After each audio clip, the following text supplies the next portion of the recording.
మిత్రమా, నీవు నడిచే దారిలో నిన్ను విమర్శించే వాళ్ళు కొందరైతే, నిన్ను ఎగతాళి చేసి నవ్వుకునేవారు మరికొందరు. నీ బాటలో ముళ్ళు విసిరేది కొందరైతే, అడ్డంకులు సృష్టించేవారు మరికొందరు. నీ ఓటమికై ఎదురు చూసేవాళ్ళు ఎందరో నేస్తమా. నిన్ను బాధించే సమస్యలు ఎన్ని నిన్ను చుట్టుముట్టినా, నీ ఆశయ సాధనకై నువ్వు నడిచే బాటలో గమ్యం చేరే వరకు నీ గమనం ఆపక ముందుకు సాగిపో. అర్థమైంది అనుకుంటా. మిత్రమా, కన్న తల్లికి చివరి దశలో అన్నం పెట్టడానికి ఆలోచించే వాడికి తాను చివరి దశలో వీధి కుక్కలతో పోరాడి దానికి దొరికే ఆహారాన్ని తినే పరిస్థితి వస్తుంది. అమ్మ అనే పదం ఎలా వచ్చిందో తెలియదు, కానీ ప్రేమ అనే పదం మాత్రం అమ్మ నుంచే వచ్చిందని మరవద్దు మిత్రమా. దేహంపై ఉన్న దుస్తులు మాసిపోకుండా ఉండడం, దేహంలో ఉన్న మనసు బాధపడకుండా ఉండడం లాంటివి జరిగే పనులు కావు మిత్రమా. ఎలా అయితే దుస్తులను శుభ్రపరుస్తామో, మనస్సు కూడా మళ్ళీ మెల్లగా సరిదిద్దుకోవాలి. అప్పుడే జీవితం అనేది ఆనందమయంగా ఉంటుంది నేస్తమా. తేనెలు ముంచిన వేప తన తత్వాన్ని కోల్పోలేదు. పాముకు ఎన్ని పాలు పోసినా విషం మాత్రం తగ్గిపోదు. అలాగే మనసులో చెడు ఆలోచనలు నింపుకొని అనునిత్యం గంగస్నానం చేసిన వారిలోని మలినాలు తొలగిపోవు. చెడు గుణం కూడా మారిపోదు నేస్తమా. జీవితంలో కొన్నిసార్లు ఒంటరిగా నడవడం కష్టంగా ఉండవచ్చు, కానీ నిజానికి ఆ ఒంటరితనం నీకు జీవితం అంటే ఏంటో నేర్పిస్తుందని అర్థం చేసుకోవాలి మిత్రమా. ఒక పక్షి చెట్టు మీద కూర్చొని ఒక తేనెటీగను గమనిస్తుందట. తేనెను సమకూర్చడం కోసం అది పడుతున్న కష్టం చూసి దానిని అడిగిందట. తేనెటీగ, నువ్వు ఎంతో కష్టపడి పువ్వు చేరి సంపాదించిన తేనెను మనిషి తీసుకువెళ్ళిపోతాడు, నీకు బాధగా లేదా అని. అది విన్న తేనెటీగ నవ్వి ఇలా చెప్పిందట, తేనె సంపాదించడం ఒక కళ. మనిషి నేను పోగేసిన తేనెను దొంగలించగలిగాడు, కానీ నా కళను దొంగలించలేడు. నేను మళ్ళీ సంపాదించుకోగలను అనే నమ్మకం నాకున్నప్పుడు బాధపడి కాలాన్ని వృధా చేసుకోవడం అనవసరమని పక్షికి చెప్పిందట. మనపై మనకి నమ్మకం ఉంటే ఎవరు ఎన్ని మాటలు అన్నా మన టాలెంట్ మనకే ఉంటుంది. అర్థమైందనుకుంటా మిత్రమా. ప్రశ్న ఏదైనా సరే ప్రేమతో బదులిస్తే మనం గడిపే ప్రతిరోజు కూడా ఇంకొంచెం ఇంకొంచెం అందంగా ఉంటుంది. నీ పరిస్థితి ఎప్పుడు ఎవరు ఆలోచించరు నేస్తమా. నీ పలకరింపును మాత్రమే గుర్తుపెట్టుకుంటారు. అది మనిషి సహజ స్వభావం. కాకి కోయిల రెండు అరుస్తాయి, కానీ కాకిది గోల అంటారు, కోయిలది పాట అంటారు. ఆలోచించు ఎందుకు. బదులిచ్చే విధానంలోనే సగం ప్రపంచాన్ని గెలిచేయొచ్చు నేస్తమా.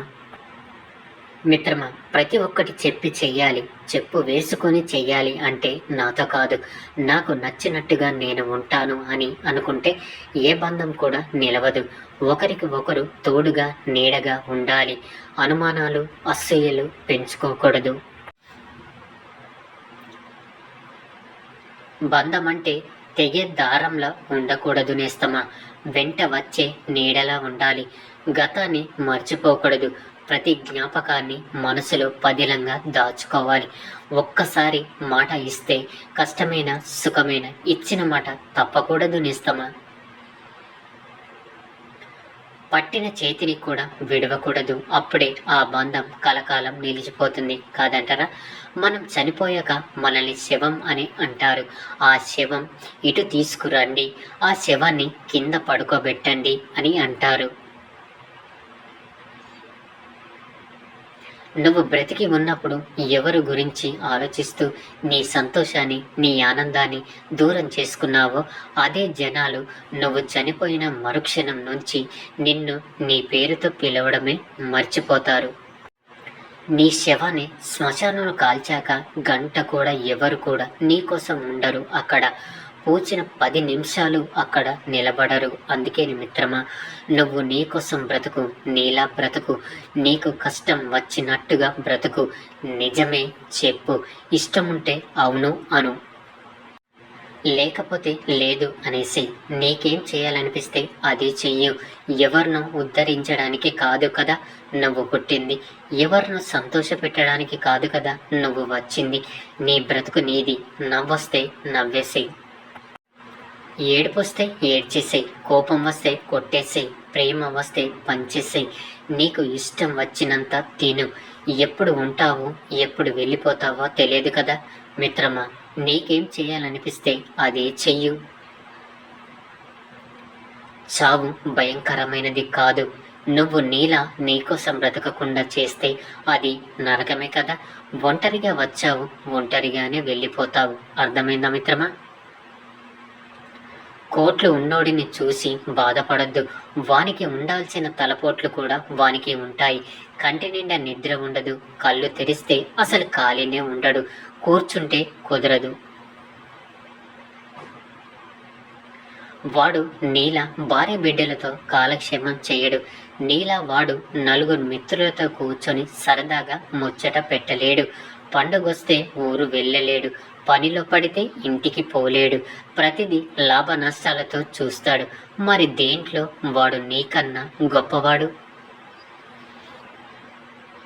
కోటలో ఉన్నన్ని చూసి ఎప్పుడు కూడా బాధపడొద్దు నేస్తమా. వాడికి ఉండాల్సిన తిప్పలు వాడికి ఉంటాయి కాదంటారా? నిందిస్తున్న వారందరినీ కూడా దూరం చేసుకోకండి.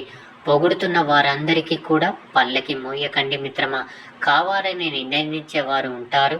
మీకు మంచి జరగాలని నిందించేవారు కూడా ఉంటారు. ప్రతిఫలం కోసం పొగిడేవారు కూడా ఉంటారు. ప్రతీకారం కోసం పొగిడేవారు కూడా ఉంటారు. ఎవరు ఏ విధంగా అనుకున్నా సరే మనలో ఉన్న లోపాలను విశేషతలను అంతర్బదనం చేసుకొని పరిశీలించిన రోజు పొగడ్తలు పరిచారకులుగా, నిందలు విజయానికి నిచ్చెనలాగా అయిపోతాయి నేస్తమా. జీవితము ఒక ప్రయాణము. ఆ ప్రయాణంలో కలిసే ప్రయాణికులు ఎందరో, కానీ ఏది కూడా శాశ్వతం కాదు మిత్రమా. కేవలం నీకు నువ్వే శాశ్వతం. నీ ఆలోచన శాశ్వతం. నీ ప్రేమే శాశ్వతం. నీ నడవడికే శాశ్వతం. గెలిచేది నువ్వే, ఓడేది కూడా నువ్వే నేస్తమా. అన్ని గుర్తుంచుకొని అందరినీ కలుపుకుంటూ సాగిపోయే ప్రయాణమే జీవితం అంటే. గౌరవం మర్యాదలు అనేవి ఇచ్చిపుచ్చుకోవాలని అంటారు.